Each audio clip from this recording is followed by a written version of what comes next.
Hello and welcome to My Vinyl Attic, where ignorant language and pointless cheating aren't just a pastime, they're a way of life. Please subscribe and throw down a like. It's what Hopwell Rocks and its cliff-crushing tides would have wanted. Today I'm here to try and cobble together a few lucid answers for the 2025 vinyl tag. This, as we all know, is 20 questions put together by Edwin, the pretty green vinyl guy. My channel is almost exclusively Canadiana, but for this tag, I shall have to cross the occasional border to do it justice. Question number one. Best purchase of 2024, new or old? It's a tough one right off the bat, but I'm going to go with Lucky for You by Bully. Fantastic album. I'd never even heard of Bully slash Alicia Bognano, but I saw some laudatory reviews and decided to throw the dice in on it. And lucky for me, I did.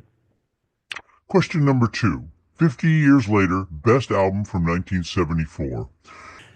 These questions don't get any easier. Queen 2, Rush's first album, Rock and Roll Animal by Lou Reed. See, I told you I cheat. Question number three. An album that defines a genre.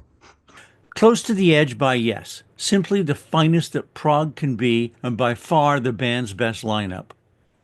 Question number four. Best band from your home country.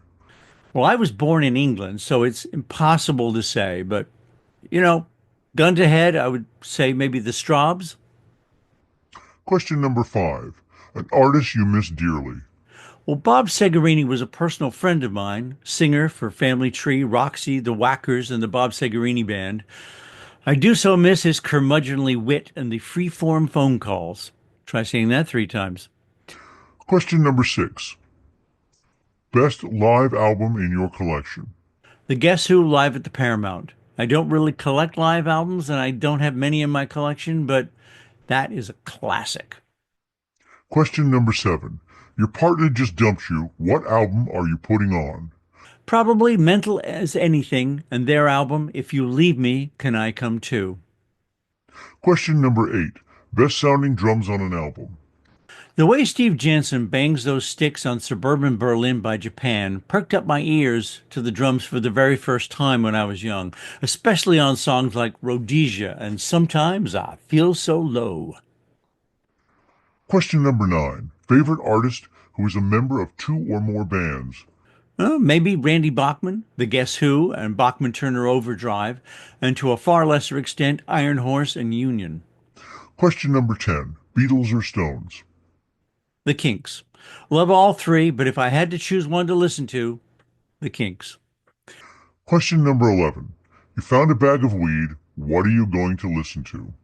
Well, I don't like pot. I just panic that my cardiovascular system is shutting down.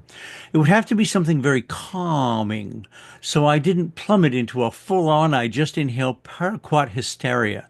Perhaps a Palm Velviature by Roger Rajet. Very soft and soothing songs about drinking tea and bunnies.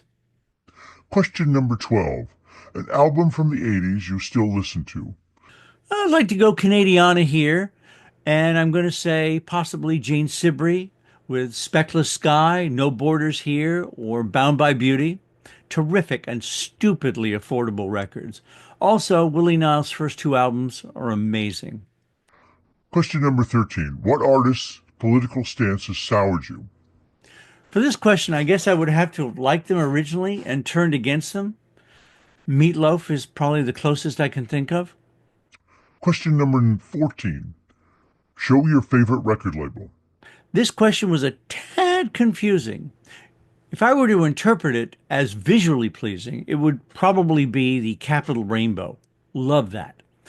If it was the label that released the kind of music that really heated up my turnips, then I'd probably have to say Stiff Records. What a magnificent stable of artists they had at a magical time in music. Question number 15. A run of 3 great singles. The Guess Who put out a string of 8 superlative consecutive singles. These Eyes, Laughing, Undone, No Time, American Woman, No Sugar Tonight, Hand Me Down World, and Share the Land. Very, very few bands have an output anywhere near that quality. Why they're not in the Rock and Roll Hall of Fame just proves that it's just run by a bunch of dickhead managers and labels. Question number 16. A record store day purchase that you actually consistently listen to.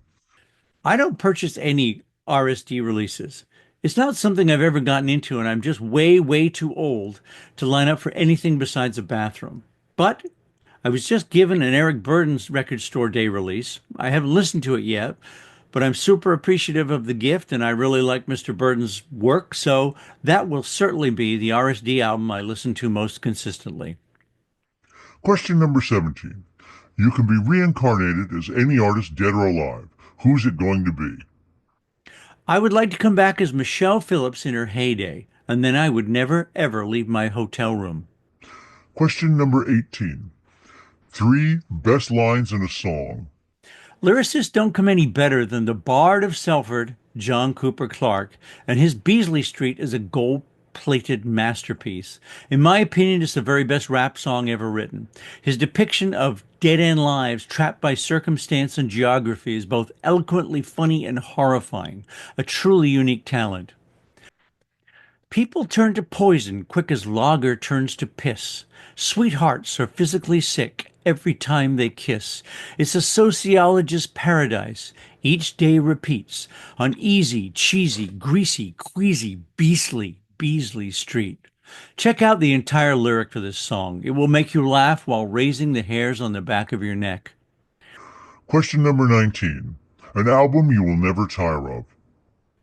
Queen 2, Side 2. War Child, Side 2.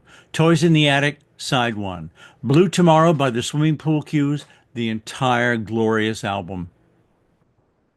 Question number 20. Share your favorite channel.